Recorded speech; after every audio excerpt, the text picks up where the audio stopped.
All praise is for the Almighty, the Most Merciful. In the early days of Islam, the people of Mecca were embracing the new faith in droves. But this wave of enlightenment was met with a wall of resistance from Mecca's most powerful tribe, the Quraysh. When their threats and arguments failed to stop the spread of Islam, they unleashed a campaign of brutal persecution against the Muslims. When the torture became unbearable, the Prophet Muhammad, peace be upon him, advised a group of his followers to migrate to Abyssinia, modern-day Ethiopia. But for those who remained in Mecca, the Quraysh doubled their cruelty, fearing that any leniency would encourage more to leave. They convened a meeting, deciding to punish the Christian king of Abyssinia, Najashi, for giving refuge to the Muslims, despite their strong trade relations. Their attempt to demand the return of the Muslims, led by Amr ibn al-As, had ended in humiliating failure. Furious, the Quraysh devised a new strategy. Knowing the historical tensions between Christians and Jews, they decided to seek an alliance. They would send envoys to the Jewish tribes, urging them to join forces against the Muslims. As they plotted, they received news that struck fear into their hearts, news that would change the course of history. Hamza, the fearless warrior, the lion hunter, had embraced Islam. The Quraysh were terrified. They had been dealing with the Prophet's protector, his uncle Abu Talib. Now, they had to face the lion himself, Hamza. Their resolve hardened. They decided that no one, not even the Prophet Muhammad, would be spared from their attacks. Until then, the Prophet had been shielded from the worst of the violence by his clan's protection. They threw stones and garbage at him, but they never dared a direct physical assault. Now, that was about to change. The question was, who would dare to attack him, protected as he was by both Abu Talib and Hamza? One man stepped forward, the arch enemy of Islam, Abu Jahl. "I will do it," he declared. One day, as the Prophet was near the Safa mountain, Abu Jahl confronted him. He unleashed a torrent of vile, abusive language, trying to provoke a reaction. Any other man would have been driven to violence, but the Prophet remained silent, embodying patience. This disgusting scene was witnessed by a servant woman. Now, Hamza was not just the Prophet's uncle. He was his friend, his confidant, only 2 or 3 years his senior. They shared a deep bond. Hamza was a renowned hunter and would often be away from the city for days, even weeks at a time. As he returned from a hunt, the servant woman rushed to him. "Oh, Hamza, where is your honor?" she cried. "Your nephew Muhammad was just publicly insulted by Abu Jahl with the filthiest of words, and he bore it all in silence. Not a single man from his clan stood up for him." A fire ignited in Hamza's eyes. He grabbed his bow and stormed off in search of Abu Jahl. He found him in the courtyard of the Kaaba, boasting to the other Quraysh leaders about how he had insulted the Prophet. Seeing Abu Jahl celebrating his cruelty, Hamza's rage intensified. He strode towards him and, without a word, brought his heavy bow down on Abu Jahl's head with tremendous force.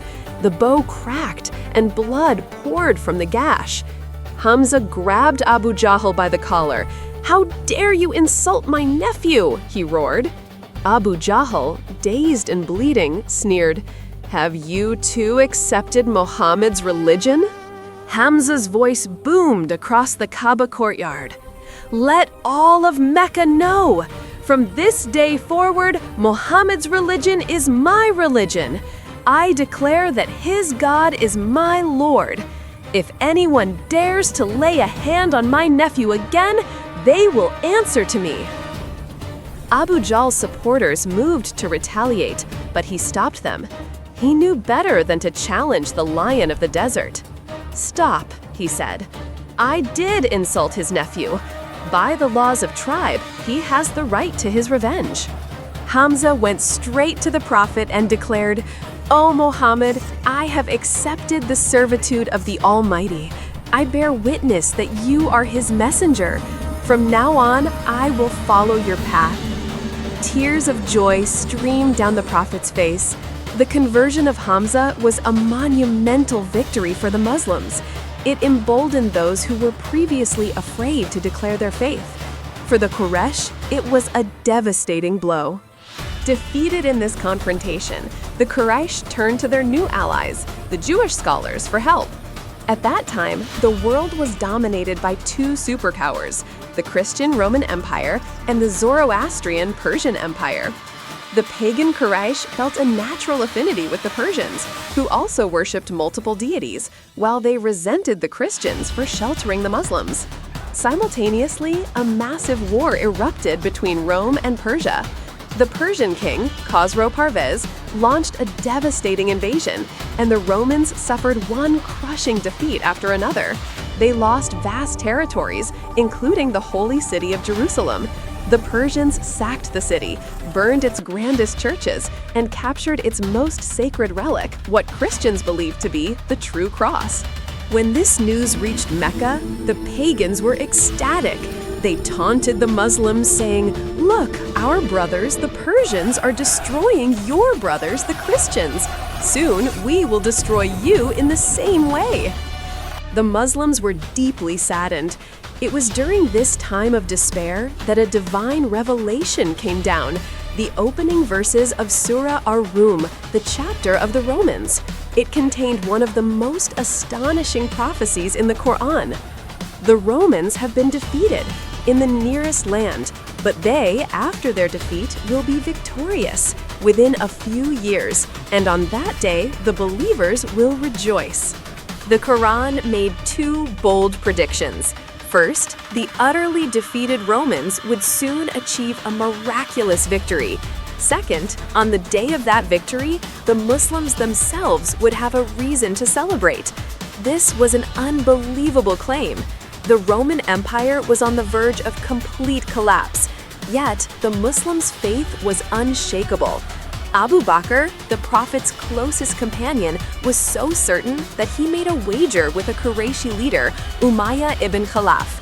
The initial bet was for 10 camels if the Romans didn't win within 3 years.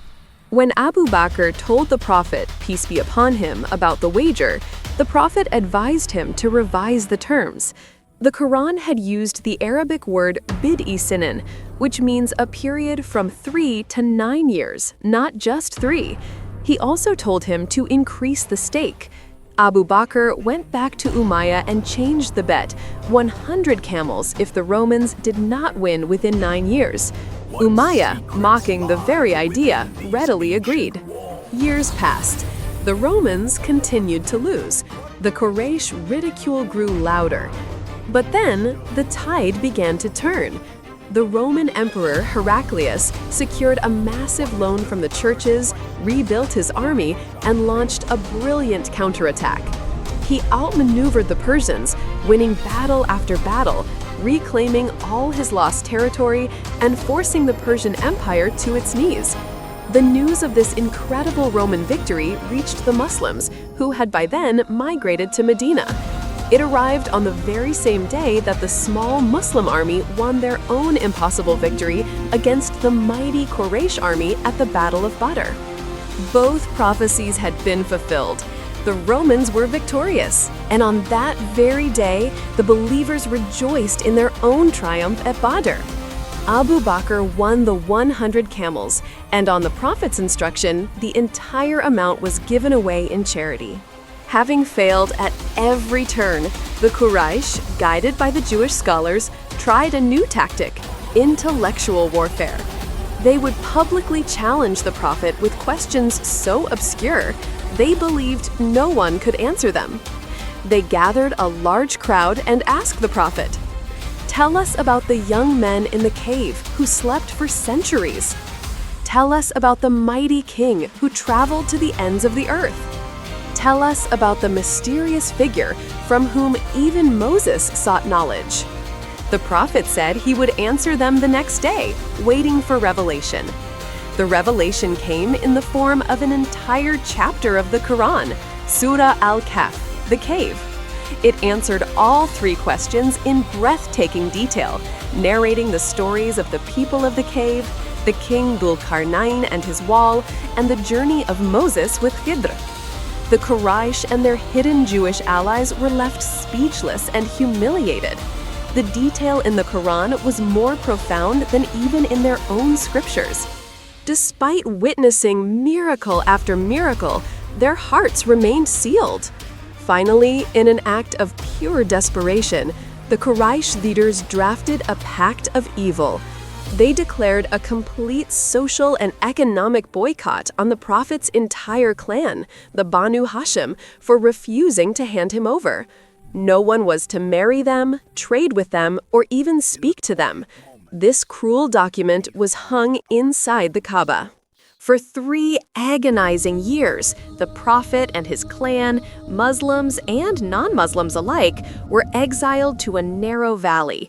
They faced starvation and immense hardship, but their resolve never broke. Their story of perseverance in the face of tyranny would be the subject of our next chapter. To see what happens next in this epic story, be sure to subscribe and press the bell icon. Thank you for watching.